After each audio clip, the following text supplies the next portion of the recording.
Hello, everybody. Welcome back to my channel, Eclectic Reads. Usually, I just talk about the books that I've recently finished. But today, I want to talk about reading from the perspective of an educator. Recently, I've been seeing a lot of videos about how Gen Alpha can't read, how Gen Alpha is cooked, they have no future, there's a huge literacy crisis. And as a middle school English language arts teacher, I have some thoughts about what the root causes of this literacy crisis are. And also, I want to propose some solutions based on my own experience as a teacher. Because while YouTube loves an alarmist headline, that's not really going to help provide any real solutions. And as a teacher, I am less interested in laying blame and more interested in finding solutions that I can implement in the classroom to help my students. I'm also about to be a first time mom, so I also think about what I can do as a parent to help my child to set them up for success. So that is the spirit of this video. I have been doing a lot of research about reading comprehension, and there are some variables that influence reading comprehension that might explain why there is a literacy crisis among Gen Alpha students. And those variables aren't discussed on YouTube. So I'm hoping also to be able to contribute some new perspectives to this conversation. Much can be said, and indeed has been said, about the roots of the cause. Gen Alpha, they were raised on iPads, they're just watching TikTok and brain rot videos all day long. Or their parents didn't read to them, so they are not being read to, they can't read. Or schools are just pushing children along. They really should be held back if they're not reading at grade level, but schools are more interested in social promotion than actually holding kids accountable. And while there is definitely truth in all of these, I want to actually talk more about what the research says about reading. What the headlines on social media fail to address is the question of what we mean when we talk about reading.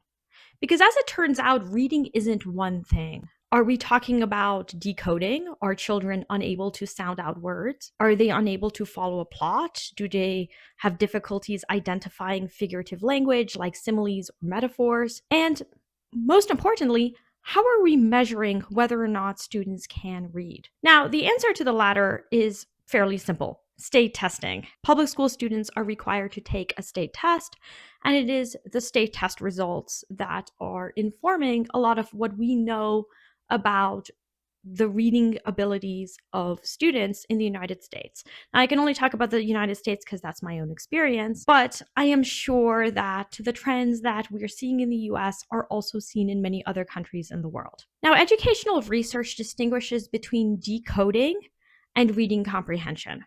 So here is how Reading Rockets defines decoding. Decoding is the ability to apply knowledge of letter-sound relationships, including knowledge of letter patterns, to correctly pronounce written words. While reading comprehension is about making meaning from those words.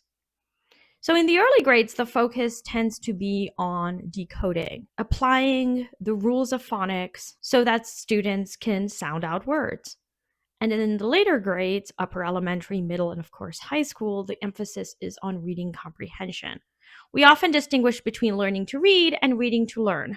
But here's the problem. The way that schools teach reading hasn't always lined up with what the research says about reading. And this is true both for decoding as well as reading comprehension. Let's start with decoding. I'm not going to go too much into this because there have been quite a few videos about the crisis in decoding, but I wanted to just give a quick overview about it. So in 2022, Emily Hanford did a podcast called Sold a Story, where she talked about the harm that certain curricula has inflicted on early childhood literacy. In the 80s and the 90s, there were certain publishing companies like Heinemann that discouraged the use of phonics.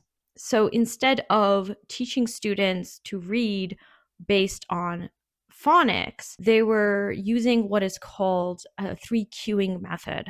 And some of these cues would involve having students look at pictures, or look at the first and last letter of a word, or look at the words surrounding the word to try to guess the meaning. And while the system can work for some readers, there are some children who need to be taught phonics systematically to be able to decode.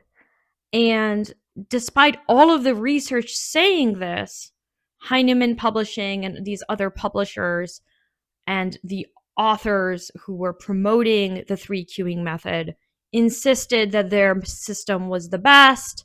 And there were a ton of schools and teachers who were like disciples of this movement, and it caused a lot of problems. So if you're interested in learning more about the crisis in decoding, I definitely recommend Sold a Story. Thankfully, states across the country are starting to replace their balanced literacy curricula, which is the kind of curricula that promote this 3 cueing method, with science-based reading curricula that discourage guessing and really focus on sounding out words. And as a result, there has been a huge improvement on state tests, at least in the early grades, in certain states. So I just read an article recently about the huge improvements in reading in the state of Mississippi.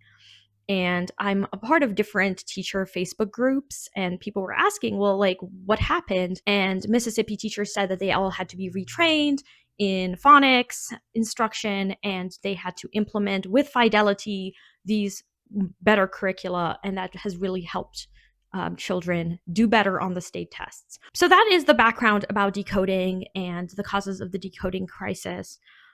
But today I want to focus on reading comprehension, because as it turns out, the way that we teach reading comprehension in schools is also problematic.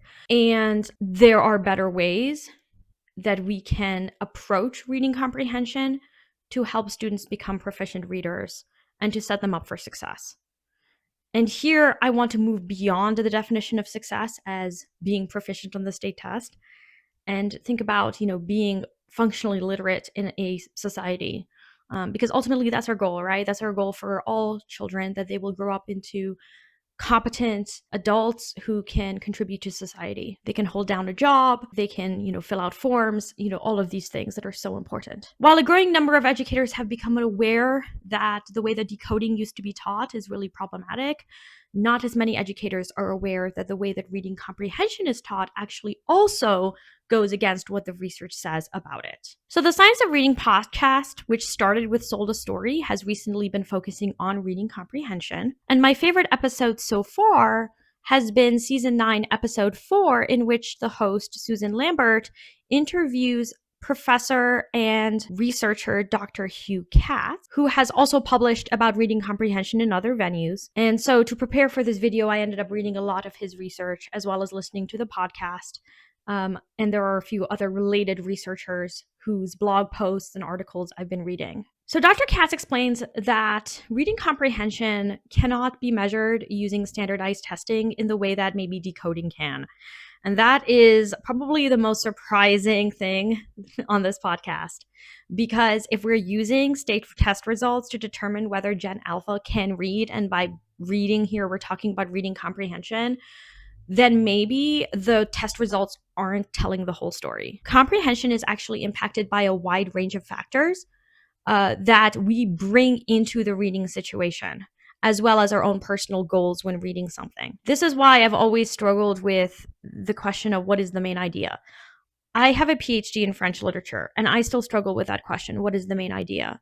Because we don't all read a text for the same reason, and we will take away from it different things depending on a wide range of factors that I'm going to get to in a moment. Reading comprehension is shaped by topic, purpose, whether it's written, visual, or oral. In addition, comprehension is also impacted by our prior knowledge in a topic, our cultural background, and content-specific vocabulary, all of which is not accounted for when we look at state test results. So therefore, instead of thinking about reading comprehension as a static skill, we need to think about it as an outcome that is influenced by a wide range of factors. This means that reading comprehension can't be taught in the way that we can teach arithmetic. And yet, that is precisely how reading comprehension is being taught in schools. Before I started teaching at the school that I'm teaching at now, which does have a huge focus on knowledge and knowledge building, I was a substitute teacher at more of a traditional public school. And the English language arts classes were often reading comprehension passages on a wide range of topics with multiple choice questions, trying to test whether students could identify the main idea, supporting details, what's the theme, whatever. And while all of these are good skills to know, or rather strategies, and we'll get to that in a moment, it doesn't really help children build stamina, doesn't really help them understand what they're reading, because oftentimes there are gaps in their knowledge that explain why children can't understand what they're reading. In his article, Rethinking How to Promote Reading Comprehension, which I will also link below, and I will also link below a lot of other resources, Dr. Hugh Katz writes, "It has been common practice in education and research for some time to study, assess, and provide instruction as if comprehension were a skill, rather like swimming. If we teach someone to swim, they can soon transfer that skill to any body of water, whether it be a pool, lake, or ocean.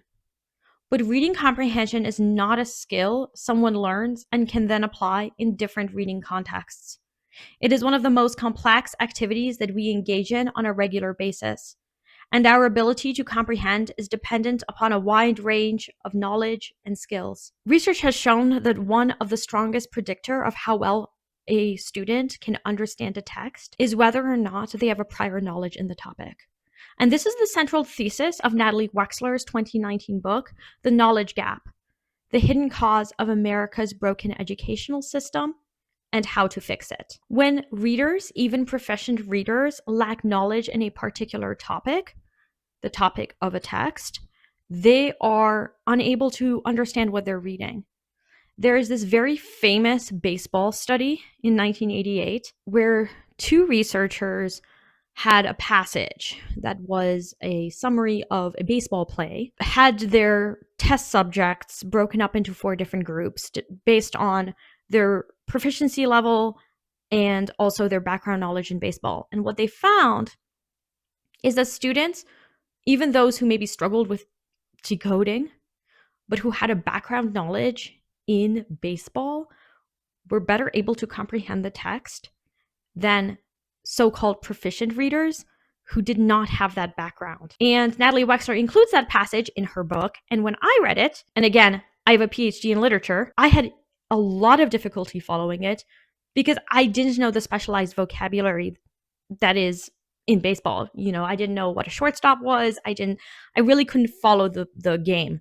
Whereas I know that my students who play baseball would be able to follow it much more easily. So prior knowledge is a huge indicator of whether or not children can understand what they're reading, or anybody can understand what they're reading. And what I find really ironic is that I know that as an instructor, we're always telling students, don't bring in your prior knowledge to the test. You want to read the passage and answer the questions based on the passage, not based on what you know about the topic. But the reality is that we all bring in something to the table. We all bring in this prior knowledge. We all bring on our own personal experiences to the text.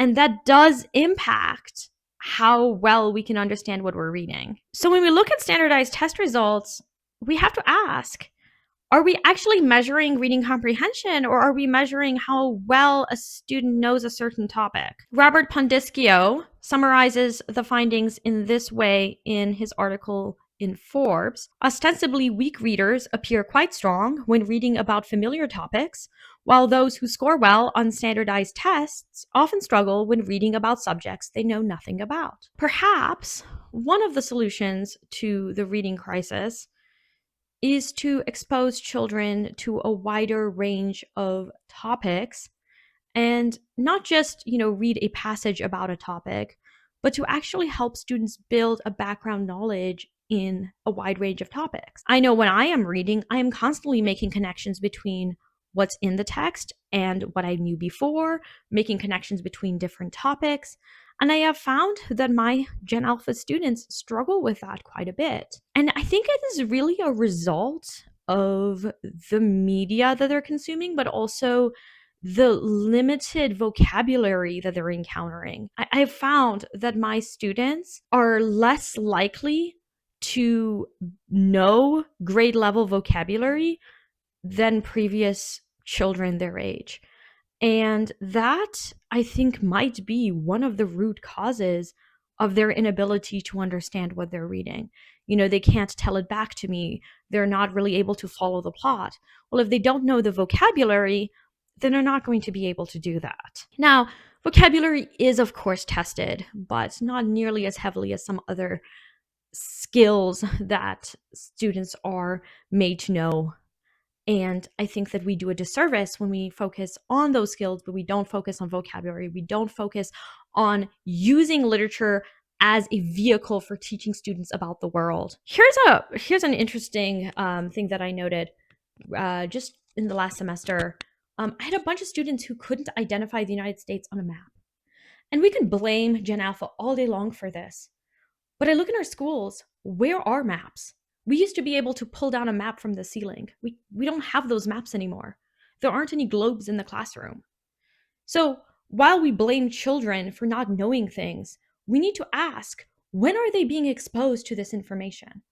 If all day long they're around children their age, on social media, they're communicating with children their age, in sports, they're communicating with children their age, they're not listening to the news. They're not listening, if they're encountering news, it's on TikTok. So it's not news that is broadcasted by professional journalists who use sophisticated language. They're not reading books, right? They're not reading whole novels. They're often not even being assigned whole novels in schools, not even short stories. So they are not encountering language that is like formal language. They're not encountering formal language. They're encountering slang. The way that we speak English is not always the way that we write English. Formal writing is different than the kind of writing people encounter on social media. They don't have that reading stamina. All of these different factors is contributing to why children are unable to understand what they're reading. And so instead of drilling them on what's the main idea, what's the supporting details, all of these things, which can be really important skills, I'm not saying we throw them out the window by any means. Of course, I teach these things. I think it's best that we teach them within the context of, say, a whole novel, and then we can build background knowledge on topics that are discussed in the novel. This is something that I've been doing for the last 3 years, and I have seen immense growth in my students just over the year. They start to make connections between the novels they read. Also, I teach at a school where at the grade level, all of the teachers focus on the same time period. So they're bringing what they learned from history and they're applying it to English language arts. This is helping them learn more about the world.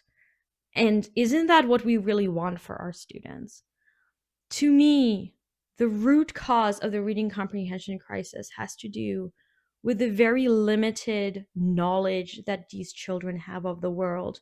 And of course, they're kids. They're 11, they're 12 years old. But even then, the algorithms are constantly feeding them things that are comfortable for them, that are really on a very limited set of topics. They are very, very knowledgeable about, whatever memes are circulating, right? They know the trends on TikTok. They know them very well. They're very proficient in whatever new brain rot is being, is shared.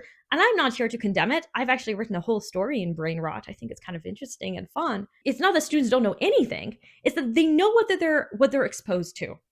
And so as teachers, we need to use the school environment as a way of teaching them knowledge that they can then pull from when they are reading different things. We see this in the classroom, the children who are able to make those connections and other kids going, wait, how do you know this? Well, it's because they watch documentaries, whatever. And it doesn't even have to be reading books. Like I said, watching documentaries, watching well-made films, going to museums, just putting themselves in environments that aren't just social media and the sports that they play, surrounding themselves with people that aren't just their age, and, encountering written language in some capacity. Audiobooks count. graphic novels count.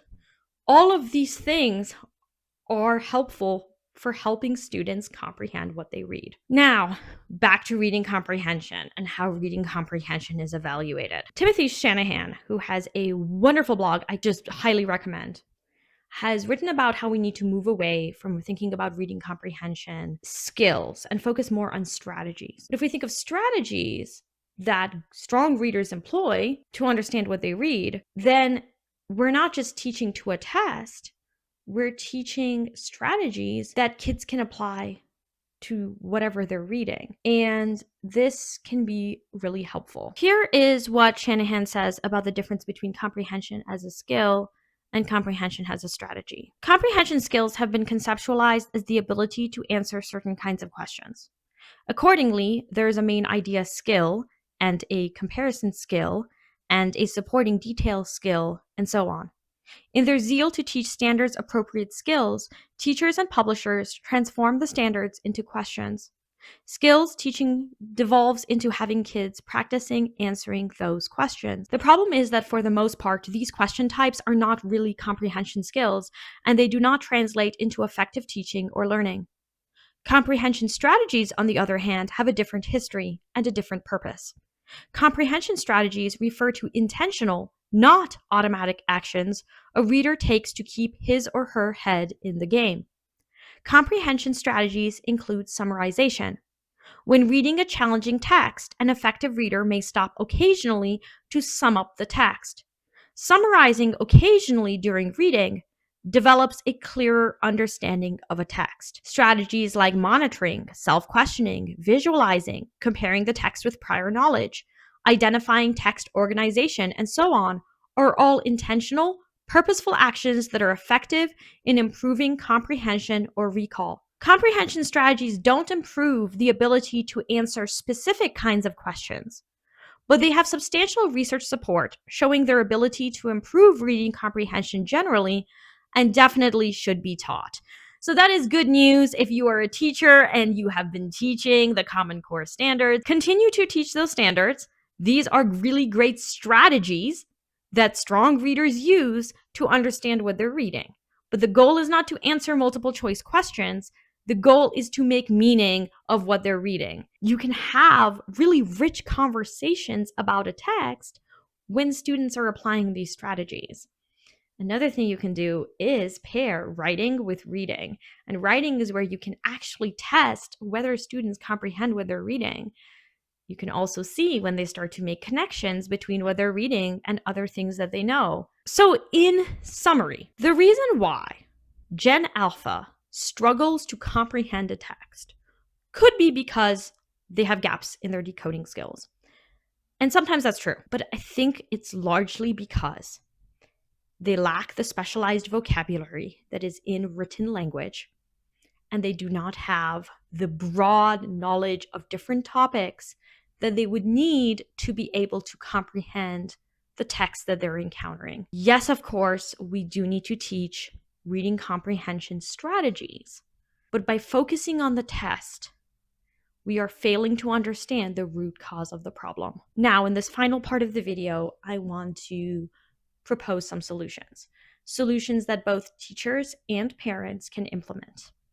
And this comes from my own experience. So instead of teaching reading comprehension as a bunch of isolated skills using different passages on a wide range of topics, maybe have a unit focusing on a specific topic, a novel, or a short story to pair with it.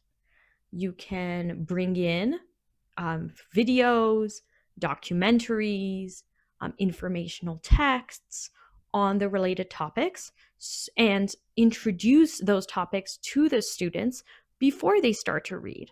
That really helps them have the context and the vocabulary to better understand the novel or the short story. Also, anecdotally, it makes ELA, English Language Arts, so much more interesting because children are naturally curious. I mean, people are naturally curious, but certainly children. And they are much less interested in finding the main idea than they are in maybe learning about how oysters produce pearls. So a great example of how I bring in background knowledge when teaching a novel is in one of the novels I was teaching, there is a metaphor where that uses the imagery of an oyster producing a pearl. And I first taught students about how oysters produce pearls. And they're not going to remember the novel, but they're going to remember how oysters produce pearls.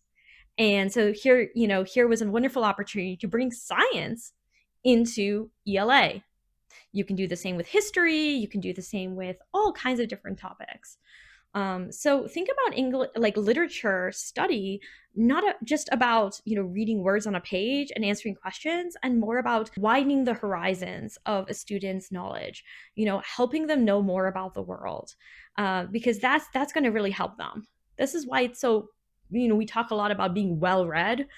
It's really about reading about a wide range of topics. And again, audiobooks count, graphic novels count, documentaries count. Really, just encountering language outside of the context of social media or just their peer groups is so critical. And you can do this as a parent. Don't just focus on books that are written for your child's age.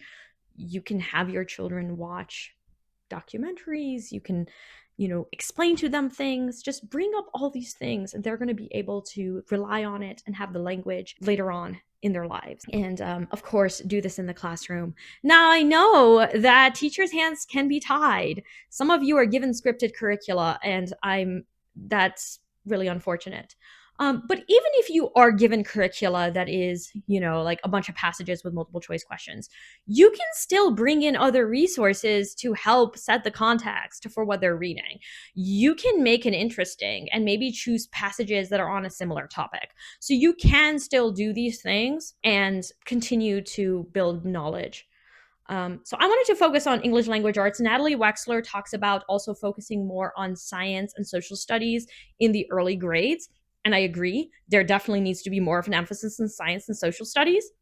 But I think we can also do this work in English language arts. So I am convinced that with better scaffolding, with bringing in interesting related topics and teaching students the specialized vocabulary of what they're going to be reading, we will ultimately see an improvement in those state test scores, even though ideally we wouldn't be testing reading comprehension in this way.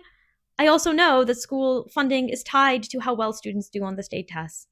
And I've seen, because my students take the state test as well, that they do improve. And I think that if we emphasize knowledge building, if we emphasize vocabulary, then Gen Alpha will have the skills that they need to be able to be functionally literate adults in the workforce and in their own lives. If you're interested in me making more videos about this, or maybe giving some suggestions about teaching novels, let me know. I am hoping to make more kind of chatty but research-based videos about literacy. Thank you everybody for watching, and I will talk to you later. Bye now.